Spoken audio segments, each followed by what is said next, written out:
Et what's up tout le monde, c'est le Roux. Ça faisait très longtemps que j'avais pas fait une théorie sur un sujet très putaclic. Mais croyez-moi, j'ai des choses à vous dire, sinon je le ferai pas. Alors c'est parti pour une théorie sur le haki. Et si la vidéo vous plaît, n'hésitez pas à mettre un rapide pouce bleu à la vitesse de Kizaru. Chou!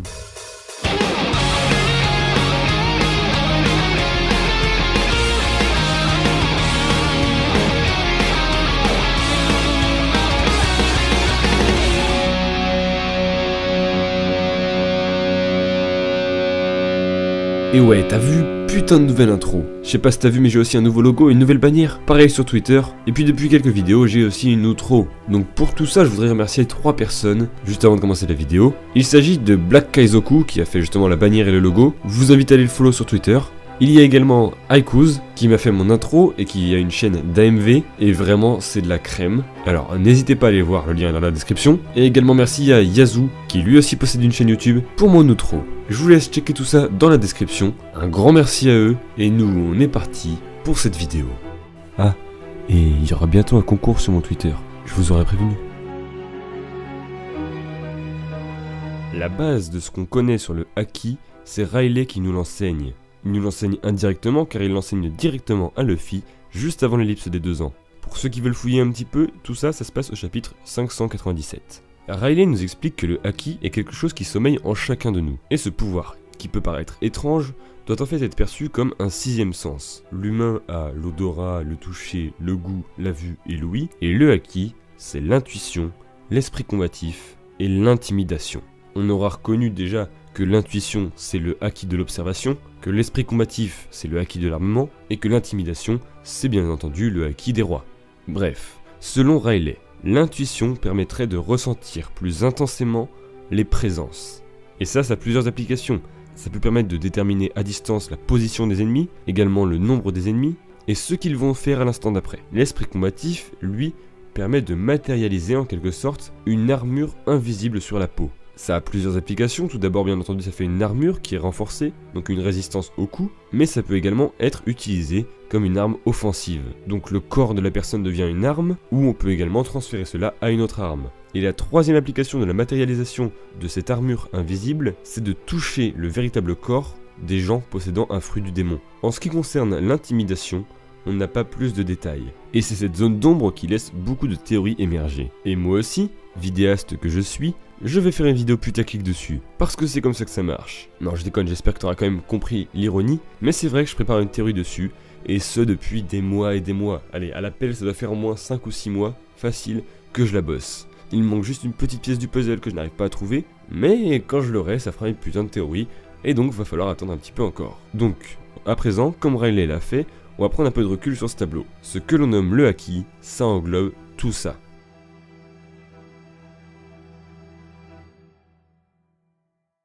Il faut savoir que le haki, selon Riley, on se spécifie en fonction de ses points forts et de ses points faibles. Selon lui toujours, en plus de besoin de l'éveiller, il y a un besoin de l'entraîner ce haki.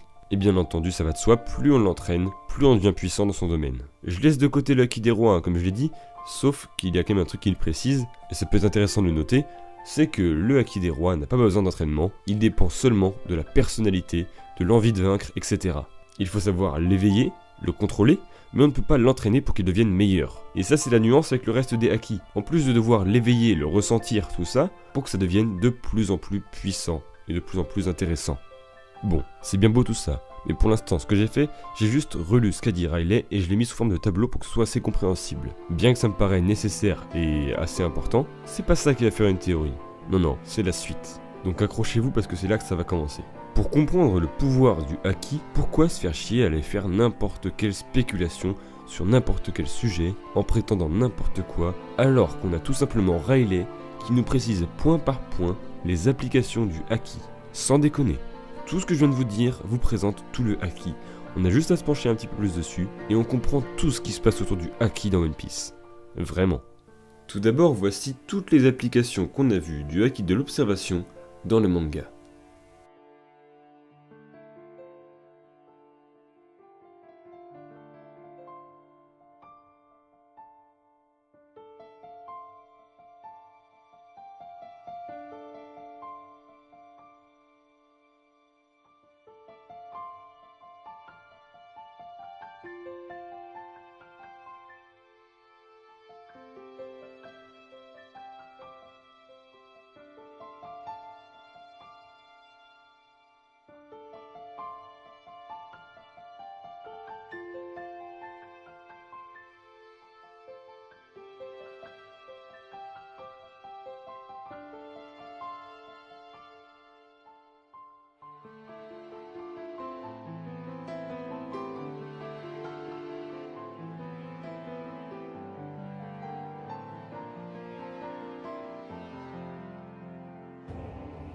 Il y en a quand même un sacré paquet, vous avez vu? Mais pourtant, tout ça, on peut le classer en 3 catégories, qui sont les 3 catégories que Riley nous a définies. Le acquis de l'observation est basé sur l'intuition, il permet de ressentir plus intensément les présences, ce qui permet de déterminer le nombre des ennemis, la position des ennemis, et également savoir ce qu'ils vont faire à l'instant d'après. A partir de là, la théorie commence. D'après moi, on peut réduire ça à ça. La position et le nombre, c'est en gros la détection. Tandis que prévoir ce qui va se passer, comme je l'ai dit, c'est de la prédiction. Beaucoup parlent d'éveil du acquis de l'observation. Eh bien, à mon avis, s'il y a un éveil ou quelque chose de la sorte du acquis de l'observation, c'est l'éveil de la détection en quelque sorte ou l'éveil de la prédiction. Et il se pourrait même qu'on ait déjà vu des personnes utiliser on va dire cet éveil, mais je vais expliquer après pourquoi j'appellerais pas ça l'éveil normalement. Donc je disais, on a peut-être vu déjà des personnes le faire. Pour la prédiction, on peut penser par exemple à Madame Charlet. Bah oui, Madame Charlet, elle peut prédire ce qui va se passer dans le futur, mais sur une plus longue durée. Ce qui semble être, on va dire, un niveau plus poussé du acquis de l'observation. Attention, à partir de maintenant, ça va spoil. Le cher Katakuri, qu'on a vu dans les derniers chapitres, lui aussi a ce pouvoir de prédiction. Il peut prévoir sur 5 secondes, je crois, et Capone nous dit bien, c'est parce qu'il a surentraîné son acquis de l'observation. Effectivement, il se trouverait à un niveau inférieur, on va dire, à Madame Charlet, mais à un niveau tout à fait élevé. Et c'est pour ça que je parlerai pas d'éveil, parce que d'après moi, il n'y a pas un niveau de base et un éveil. Il y a une progression qui se fait, on progresse de plus en plus, et ce qui permet de débloquer, on va dire, des compétences en fonction de tes qualités, tes défauts. C'est ce qu'avait dit Riley. Je sais pas si vous saisissez la nuance, mais en gros, je pense qu'il y a une certaine continuité dans l'évolution, et non pas certains paliers à franchir, comme le niveau de base, l'éveil, etc. Maintenant pour la détection, eh bien on repère également différents niveaux, mais encore une fois ce ne sont pas des paliers, c'est une continuité suivant tes défauts, tes qualités. Il y a bien un socle commun, une évolution générale on va dire, mais également une spécificité à chacun. Et je répète ce que je viens de dire mais c'est pas grave, c'est exactement ce qu'a dit Riley. Alors quel serait le stade ultime, la personne qu'on aurait déjà vu détecter au maximum? Attention, je sais que certains pensent Ener, mais Ener couplait ça avec son fruit du démon, et c'est ça qui lui permettait d'intercepter les ondes, et donc de fait, les conversations. Eh bien, je sais pas trop, mais j'ai l'impression que le pouvoir de Goldie Roger, à savoir celui d'entendre la voix de toute chose, pourrait être lié à ça. Car Roger, c'est quoi au final? Il peut entendre, on va dire, détecter la voix de toute chose, même des poneglyphes ou des monstres marins. Et ça me paraît assez logique. Il a réussi à avoir un acquis d'observation suffisamment puissant pour pouvoir entendre non plus la voix seulement des hommes, mais également des animaux légendaires même, ainsi que des poneglyphes. Et là où beaucoup pensent qu'il y a un lien avec les dits, le fait qu'ils soient un dit, une sorte d'élu, moi je propose une autre solution. J'en reviens encore une fois au point que Riley avait souligné, les gens se spécifient en fonction de leurs qualités, en fonction de leurs points forts, en fonction de leurs points faibles, etc. etc. Peut-être que certaines personnes ont certaines qualités qui font qu'ils peuvent, au fur et à mesure, entendre la voix de toute chose. Roger posséderait ces qualités, et donc bien évidemment, Luffy aussi. Après, sans se mentir, le lien avec les dits semble assez évident. Si on considère que Momonosuke pourrait être un dit, dans ce cas-là, c'est quand même assez crédible. D'ailleurs, ça j'en parlerai dans une prochaine théorie qui arrive bientôt et qui va bouleverser le game. Mais ça peut être aussi quelque chose qui relie ces deux solutions. Peut-être que les dits ont en eux une certaine qualité, une certaine compétence on va dire, qui fait qu'ils peuvent entendre la voix de toute chose. Autre chose qui peut être intéressant de remarquer, c'est que d'après moi, Zoro a utilisé ceci déjà dans la fin du combat contre Mr. One. Ici, Zoro semble déjà utiliser le acquis de l'observation en détectant la présence, et on a bien cette notion de détection, il ressent bien la présence, alors que ce n'est pourtant pas un homme, mais bien une chose. Alors soit lui aussi possède la qualité en question, soit, ce qui fera grandement plaisir à certains, j'en suis sûr, Zoro pourrait bien être un dit. Mais bon, on ne va pas partir dans des hypothèses sans fondement, restons logiques, et abordons désormais la deuxième partie du acquis, vous l'aurez compris, le acquis de l'armement. Le problème, c'est que c'est bien plus vague actuellement, du moins de mon point de vue. Riley nous avait dit une armure renforcée, en gros c'est le côté défensif. Également, cette armure peut être utilisée à vocation offensive, sur le corps directement ou transférée à une arme. Et pour finir, ça permet également de toucher le véritable corps des utilisateurs de fruits du démon. Ici, contrairement au acquis de l'observation, on a une seule chose, on a une armure qui se met sur toi. Qui peut également se mettre sur une arme, mais ça c'est différent. Alors que pour le acquis d'observation c'est un peu plus vaste, on peut avoir de la détection ou de la prédiction, ce qui sont quand même deux trucs assez différents. Alors qu'est-ce que ça fait quand tu t'entraînes au acquis de l'armement? Eh bien selon moi il y a deux choses. D'une part, tu peux utiliser plus de haki sur ton corps, ou sur tes armes, mais ça je vais pas répéter à chaque fois, vous avez compris le délire. Par exemple, de base, tu peux l'utiliser sur, par exemple, ton bras, ou ta tête, ou ton pied, mais sur une zone précise de ton corps. Avec la progression, tu vas apprendre à l'utiliser par exemple sur tes 2 bras, ou alors sur tes 2 jambes, ou alors etc. T'as compris le délire. De plus en plus tu vas progresser, et de plus en plus tu vas pouvoir couvrir ton corps de haki, pour au final pouvoir couvrir ton corps tout entier, comme on l'a déjà vu. Mais couvrir son corps ne suffit pas, il faut aussi avoir un haki puissant. Et c'est là le deuxième axe de progression dans la maîtrise du haki de l'armement. Car une chose qui est remarquable ici, dans le haki de l'armement, c'est qu'il y a une question de rapport de force entre l'attaque et la défense, comme l'a évoqué Riley. C'est-à-dire que lors d'un combat, si 2 hakis de l'armement se rencontrent, celui qui vaincra est celui qui a le haki le plus puissant. Et donc le deuxième axe de développement, on va dire, du haki de l'armement, serait, naturellement, la puissance de ce haki. Pour la défense, ce serait la résistance, et pour l'attaque, ce serait justement l'efficacité, vous voyez le délire quoi.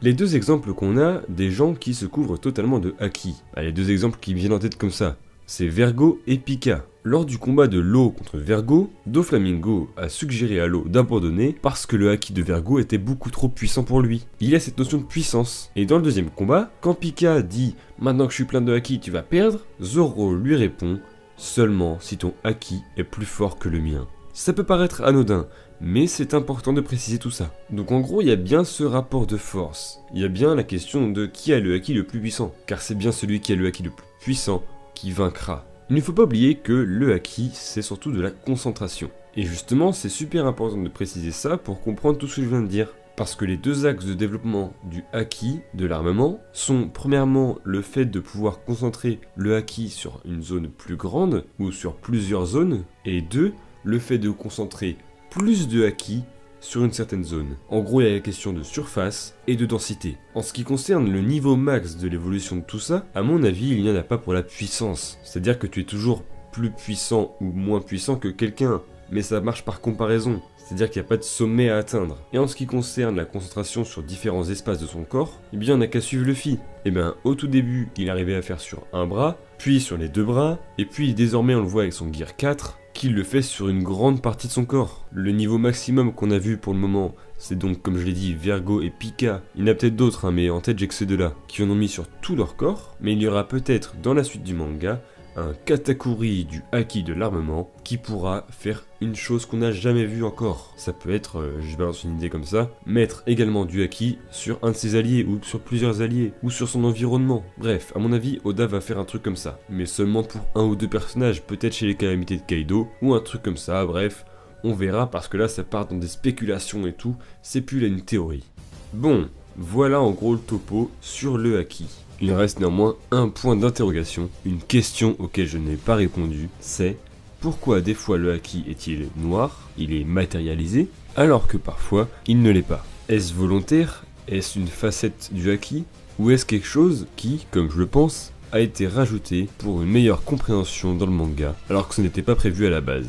Bon voilà, je pense avoir été assez clair. Et surtout assez logique, j'ai pas essayé de faire des trucs qui partent n'importe où, j'ai essayé d'être cohérent et d'avoir une réflexion vraiment poussée. Et au final, tout ce que Riley nous dit, ça peut être approfondi, et à mon avis, ça ne sert à rien de partir dans des gros délires chelous quand on a la vérité sous les yeux. Et soit dit en passant, c'est pareil pour beaucoup d'autres thèmes dans le manga. Et bien voilà, c'est donc la fin de cette théorie sur le haki. Comme je vous l'ai dit, c'est un peu un sujet putaclic, mais j'estime que j'ai dit pas mal de choses intéressantes. Alors, certains y verront une vidéo de plus sur le haki, d'autres y verront une théorie rationnelle sur un sujet beaucoup trop théorisé. Et donc en espérant que cette vidéo vous aura plu et en remerciant les 3 personnes que j'ai remerciées au début de la vidéo, à savoir Black Kaizoku, Aikuz et Yazoo, moi je vous dis à la prochaine, c'était le Roux, ciao.